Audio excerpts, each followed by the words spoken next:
সংগ্রামী সভাপতি, বিএনপির জাতীয় স্থায়ী কমিটির সদস্য জনাব মির্জা আব্বাস, প্রধান অতিথি বিএনপির সংগ্রামী মহাসচিব মির্জা ফখরুল ইসলাম আলমগীর,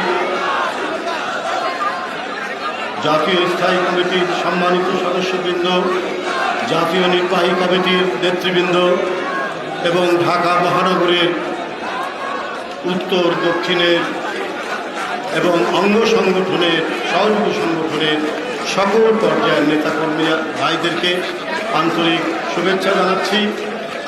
এই আষাঢ়স্য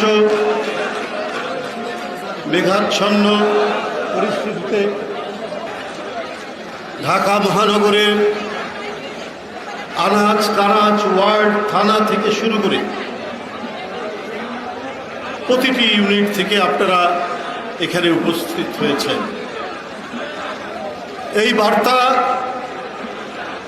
শেখ হাসিনা শুনতে পারেন না বা ইচ্ছা করেই শুনতে পারেন না, শুনতে চান না। তিনি বলেছেন, কদিন আগেই বলেছেন, আমি জনগণের কাছ থেকে সরে গেলে মারা যাব। আপনি এই কথা বলেছেন এই 2-3 দিন আগে। আপনার সরকারের রাজনৈতিক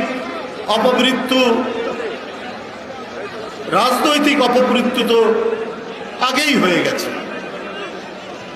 আপনার সাথে জনগণ আছে, আপনি একটু ভুল করে বলেছেন। আপনার কাছ থেকে র্যাব, পুলিশ, আইন শৃঙ্খলা বাহিনী সরে গেলে আপনি আর ক্ষমতার মসনদে থাকতে পারবেন না। আওয়ামী লীগ সরকারের অপমৃত্যু ঘটবে, এটাই সত্য কথা। এটাকে আপনি ঘুরিয়ে বলেছেন, জনগণের নামে আপনি বলেছেন। এই জনগণকে তো আপনি পছন্দ করেন না, এই জনগণকে তো আপনি তালাক দিয়েছেন। বাংলাদেশের জনগণকে তো আপনি শত্রু, দুশ্মন মনে করেন। যদি তা না মনে করতেন তাহলে অবাধ সুষ্ঠু নির্বাচন দেন না কেন? কোথাও, এমনকি বাস মালিক সমিতির নির্বাচনেও অবাধ সুষ্ঠু নির্বাচন হয় না। জাতীয় সংসদ, সুপ্রিম কোর্ট, জেলা বার থেকে শুরু করে কোথাও, স্কুল কমিটি, কোথাও সুষ্ঠু নির্বাচন নেই। সব আওয়ামী লীগের লোকদেরকে বসাতে হবে।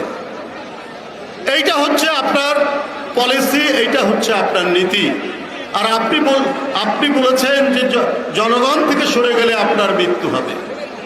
আপনি এটা ঘুরিয়ে বলেছেন, উল্টোটা বলেছেন। র্যাব পুলিশ না থাকলে আপনার সরকারের ময়ূর সিংহাসন রাজপথে লুটোপুটি করবে। এটা কি আপনি জানেন শেখ হাসিনা? এটা আপনি জানেন, কিন্তু তারপরেও আপনি জনগণকে বিভ্রান্ত করার জন্য এই সমস্ত কথাবার্তা আপনি বলছেন। আপনি ইন্ডিয়াতে গেছেন, অনেকেই বক্তব্য রেখেছেন এখানে। আপনি ভারতে গিয়েছিলেন, অনেকে বলে আপনি বিমানে কয়েক কার্টুন, কয়েক ঝুড়ি ইলিশ মাছ নিয়ে গেছেন মমতা ব্যানার্জিকে ম্যানেজ করার জন্য।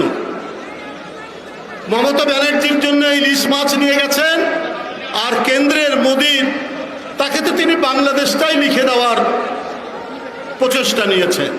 অনেক চুক্তি করেছেন, অনেক মেমোরান্ডাম অফ আন্ডারস্ট্যান্ডিং করেছেন, অনেক লেটার অফ ইন্টেন্টে সই করেছেন, অনেক কিছু করেছেন। আপনি কেন করেছেন এইটা আমরা জানি।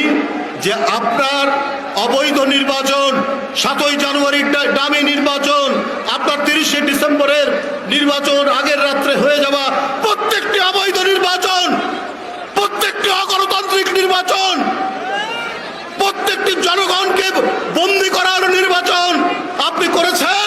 আর আপনার সেই অবৈধ নির্বাচনকে বৈধতা দান করেছে দিল্লি বৈধতা দান করেছে।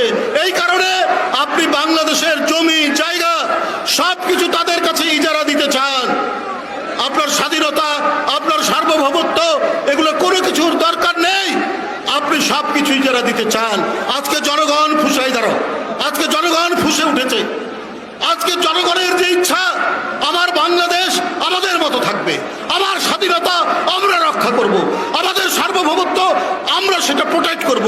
আর আপনি সেই সার্বভৌমত্বকে দুর্বল করে আপনি ওদেরকে সুযোগ করে দিচ্ছেন বাংলাদেশের পেট চিরে বুকের মধ্যে দিয়ে রেল লাইন নিয়ে যাওয়ার জন্য। কেন করছেন? কারণ ওরা আপনাকে বৈধতার সিল দিয়েছে, এই কারণে দিয়েছেন। বন্ধুরা আমার, যারা আমাদের পানি দেয় না, যারা আমাদের সীমান্তে লোক হত্যা করে, যারা আমাদের এখানে পেঁয়াজের দাম বেড়ে গেলে পরে ভারতে পেঁয়াজ রপ্তানি বন্ধ করে দেয় বাংলাদেশে, তারা আপনার বন্ধু হতে পারে কিন্তু বাংলাদেশের জনগণের বন্ধু নয়। বন্ধুরা আমার, পশ্চিমবঙ্গে এবং আসামে ওখানে আপনার অনেক মুসলমান, তারা ইন্ডিয়ার মুসলমান, ওদেরকে বাংলাদেশি বলে আপনার মোদী সাহেবের স্বরাষ্ট্রমন্ত্রী অমিত শাহ তিনি বলেছেন এরা বাংলাদেশ থেকে আসা, এরা উই পোকার মতো। যারা উই পোকার মতো বলে তাদের নিজের দেশের মুসলমানদেরকে বাংলাদেশি মুসলমান বলে, তারা আমাদের বন্ধু হতে পারে? তারা আমাদের কোনো ভালো চায়? এই কারণেই এই যে রেল লাইন, এই যে সীমান্ত হত্যা, এই যে রক্তাক্ত ঘটনা, এই সমস্ত কিছুকে বৈধতা দেওয়ার জন্যই এদেশের জাতীয়তাবাদের প্রতীক, দেশপ্রেমের প্রতীক, গণতন্ত্রের প্রতীক, তাকে 2018 সালে গ্রেপ্তার করা হয়েছে গণতন্ত্রের মা দেশনেত্রী বেগম খালেদা জিয়া। সুতরাং বলবে কে? রেলওয়ের কথা বলবে কে? করিডোরের কথা বলবে কে? সীমান্ত হত্যার কথা বলবে কে? বলার একটাই কণ্ঠস্বর, সেটা দেশনেত্রী বেগম খালেদা জিয়া। তাই তাকে বন্দি করে খাবারের মধ্যে ওষুধ দিয়ে ক্রমান্বয়ে ধীরে ধীরে তাকে আজকে দুনিয়া থেকে সরিয়ে দেওয়ার যে প্রচেষ্টা, এই প্রচেষ্টার আমরা প্রতিফলন দেখছি। আজকে অসম চুক্তি, একতরফা চুক্তি, জনবিচ্ছিন্ন একটি সরকারের চুক্তি। বন্ধুরা আমার, এইটা আজকে জনগণ মানবে না। আমি আগেও বলেছি, আর কেউ নয়, এই দেশের সবচাইতে বড় শত্রু, এই দেশের সবচাইতে বড় বিষাক্ত সাপ, সেটি হলেন হাসিনা ভাইপার। এই হাসিনা ভাইপারের এর থেকে আজকে আমাদেরকে সাবধান থাকতে হবে। আমি অবিলম্বে দেশনেত্রী বেগম খালেদা জিয়া নিঃশর্ত মুক্তি দাবি করে আমার বক্তব্য শেষ করছি। খোদা হাফেজ। বাংলাদেশ জিন্দাবাদ।